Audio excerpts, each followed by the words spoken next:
The goal for me have always been to be top 2.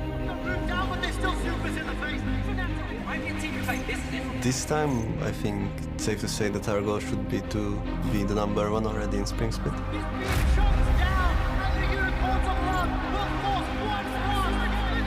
The top laner I look forward to face is Odane and Wonderwell. I think they are insanely strong in lane and they understand how to play around the map really well. I've been with them for so long, since Challenger Series. We have won both European splits together. My ultimate goal is, of course, to win the world. Nothing is impossible, so... Last season we went to the final and we can do that again for sure, so that is our goal. Either way, the groups really don't matter. I think we should just try to win every game.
Hello and welcome to day 1 of the 2017 EU LCS Spring Split. We're coming to you live from Berlin, Germany, as we launch another year of the best League of Legends Europe has to offer. Good evening, everyone. I'm Evie Schoks de Poortere, joined here at the first analyst desk of the year by Mitch Kreppel-Voorspoels and one of my favorite Welshmen, Andrew Verrius-Day. Welcome, gentlemen, and welcome back to the a little bit revamped studio. Yes, I'm very happy to be back. We have brand new teams, we have a brand new format, and we have a brand new desk. So I'm excited to kick off the year.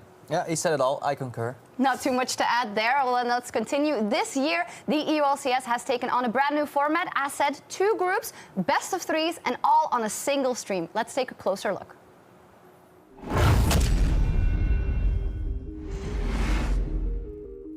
Hello, esports fans. We here at the EU LCS are changing our format for 2017. How, you ask? Let's break it down. We're switching to best of 3s, which will be broadcast on a single stream. The 10 teams are split into 2 groups, determined by a group draft. The group draft took place before the spring split, and it worked like this. Since G2 and H2K gained the highest amount of championship points last year, they are seeds 1 and 2 respectively. Teams are drafted into groups by a snake draft, which means each team will pick another team to go in their opposing groups rather than their own. Think Nemesis draft, but for the LCS. Here are the results. Group A, G2 Esports, Fnatic, Misfits, Giants Gaming, and Roccat. And Group B, H2K, Splice,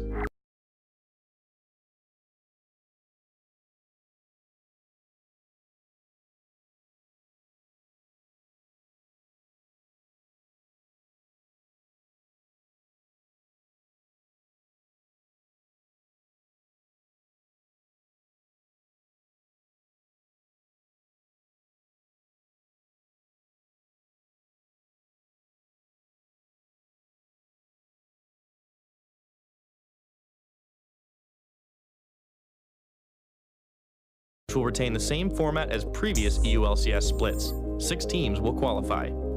Teams will be seeded by performance in their group.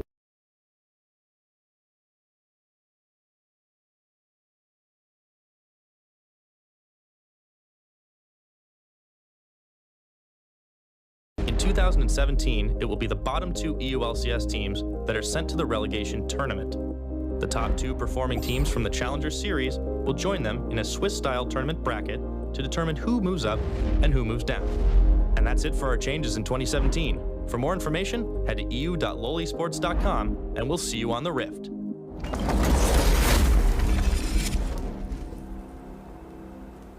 Well, fantastic breakdown there, and the takeaway is that there just has been a lot of changes. Again, some of these teams have now gone through best of ones and best of threes and now into best of threes. How do you think that's going to influence the league and the teams? I'm just really happy the combination of the 10 ban system as well as the introduction of best of threes. I think it's really going to create a lot of diverse champ selects overall, especially if you consider like a stronger team versus a slightly weaker team already 1-0 up. That leaves you with so much room for experimentation, especially in that second ban phase. We'll get more to that later when the casters truly explain the concept, but it definitely makes me excited for what we could see. Yeah, and speaking of what we could see, it's the introduction of the added 10-man rosters that we're now adding to the European LCS. We see it in the likes of Fnatic. We also see it in teams like Vitality, who have that rotating jungler.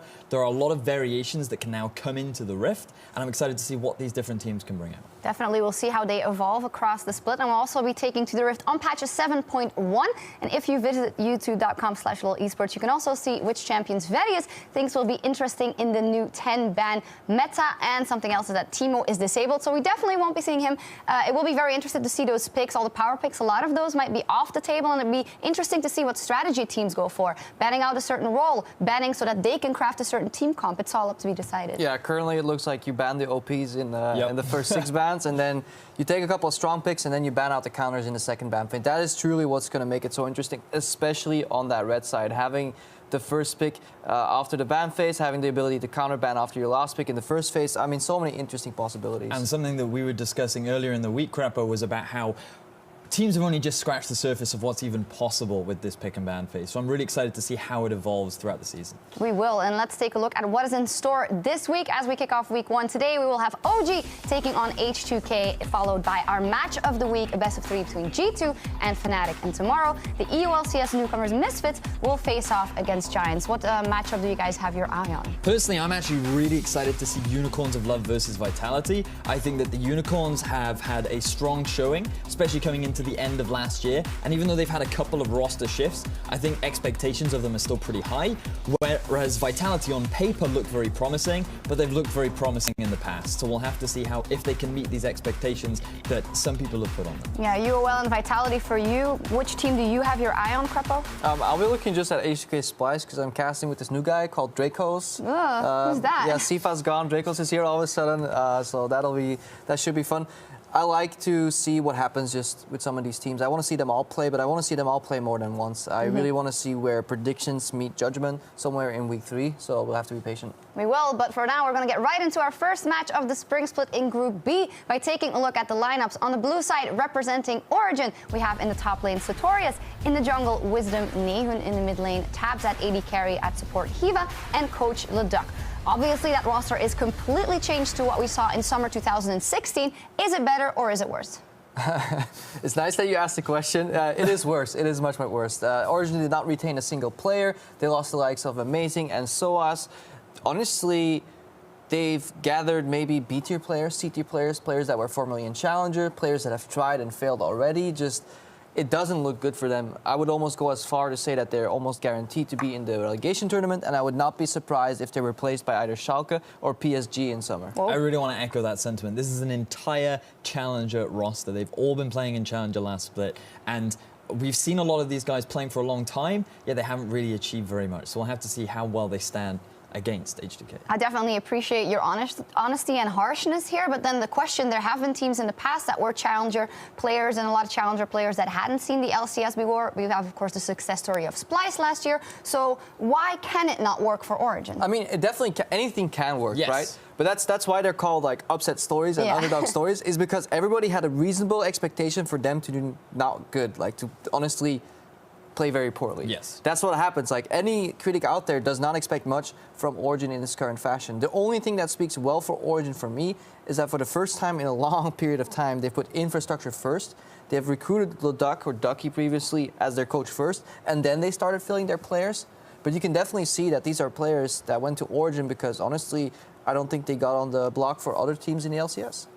Well, we'll see what they can do. They have a big test up ahead. Their first opponents, and on the red side of the rift, are H2K, with in the top lane Odoamne, in the jungle Jankos, mid lane Febivin, at AD carry Nuclear, at support Che, and coach Prowley. Jankos, Odoamne, and Prowley were on that roster beforehand as well. Febivin has returned, and they have a brand new bottom lane. What are we expecting from this H2K? Well, this is the big question mark, because Febivin, we're wondering how well he's going to fit into the new H2K roster, because we have to remember that this guy is filling in for Ryu. Yep. H2K needed to find someone who would be able to fulfill the role that, and honestly, towards the end of the year, Ryu was doing a fantastic job, especially his performance at Worlds. And we're yet to see very much from Febivin. Right now, we're still wondering whether or not he can get back to that 2015 Febivin that we saw, or whether we're going to see more of that mediocre Fnatic Febivin that we saw throughout the 2016 season. Yeah, as we see the teams there still setting up on stage and tweaking a couple of things. It is obviously their first time back on stage. It's been a while. Oops, did I have to plug in my mouse? Yes, it's necessary. I do want to jump on that point and hear your thoughts on the whole Febivin redemption story. You want to see him back in his 2015 form, maybe 2015 MSI form. Is that going to be the key to this entire roster? I mean, everybody wants to see that, and even Febivin himself, he's come out with the whole self-improvement mantra and etc. But he seems very hungry to improve. He should be able to thrive in the H2K organization because they have Prowley, but they also have a wealth of support staff that they're introducing there. So they should be able to kind of help him build. They have people managing skills there alongside Prowley. So in that sense, I'm excited for what H2K could do. It is a big question mark, but as opposed to Origin, where they're having these 5 new players, right? You saw that in a Febivin who has been struggling, but you don't put the onus to lead on him. He can just follow Odoamne and Jankos, who already have a working system, and then their bot lane should be able to kind of thrive on their own as well, especially with the communication being all in Korean, at least out of the game for them. Exactly that, Krepo. H2K have done a little bit of the opposite of what we see from Origin, where they already have this solid lineup to build the back of. You have Jankos, you have Odo, who have been so consistent throughout last year, and they can grow the talent, nurture it into what could be an incredibly strong H2K. That's always a lot of like could be's and could haves. H2K could also fail, but again, but our expectation is that they do well. If you look at their bot lane, for people that are unfamiliar, Nuclear and Shay, 2 Korean players, 2 former LCK players. One came from Zbenu, and if you know Zbenu, they won 3 series, I think, over 2 splits. Yep. 1 in 17 and then 2 in 16 in the following split, and then they made their exit. But Nuclear was a decent to good AD carry on a bad team. Pairing with Shay, who was always serviceable. He never really stood out on Jin Air, but he was, I think, acceptable. And if you look at Europe right now, the bot lanes don't look that strong. It's very hard to make a tier list of all the bot lanes and be like, damn, these top 3 guys, like they're gonna kick some ass. Like, it's really hard to make that statement. So I think H2K's bot lane should survive, and then we can really focus on the top side of the map. And that is the most important thing for them as well. Not going into straight predictions, but in this OG versus H2K matchup, I think we all agree that H2K is the favorite. So where is there an in for OG, or where is there maybe a part where H2K can falter, seeing how it is the first game of the split? I'm excited to see how it evolves in the draft, depending on how quickly teams have prepared, because this is actually a very big change, and only recently have teams actually started to prepare for it. So how quickly they've been able to actually come up with solid strategies, I think is going to be a big determining factor in how this best of 3 plays out. It could also be a matter of complacency. If you just came off the back of Worlds in like an Odoamne and a Jankos, H2K only started scrimming January 6th is what I believe they put out. So they had a very late start. The Origin players, they must be hungry. A lot of them are viewed as B-tier players, and honestly, not many people have high hopes. That could really drive the motivation of some of these players to over-prep, go the extra mile to really show up the first day, and that could happen, and that would be a pleasant upset. I don't think it's likely, but you asked for a way in. I think that's it for sure. Origin. And it is a best of 3, so there can always be that odd game out where it doesn't go well. The players are just about getting into the lobby, so we'll be right there. And if we look at what we expect of H2K, that Jankos Odoamne train will be going hard, but wouldn't it be better for them to say, no, we're going to try and help the bottom lane out to see how that goes in this first game of the split? I mean, the current metagame is still the bot lane 5-man fiesta. Yes. Where everybody teleports down, the jungler comes down, and everybody sieges that or dives that first turret for the demolition gold. However, that comes from a strong top lane anyways. If you have presence top lane, you can leverage that advantage and swing into the bot lane. It is a whole macro game altogether, and I think H2K had those patterns figured out already. So they could just do that, and it must be pleasant for Nuclear and Shay. If you're laning pretty steady even, suddenly your mid laner teleports down, your top laner is walking down, and your jungler shows up. I think that could be the way for HDK. Yeah, could very well be. All right, well, we will see what happens. The players are now almost ready for picks and bans, so let's hand it over to the caster desk for game one of this best of three.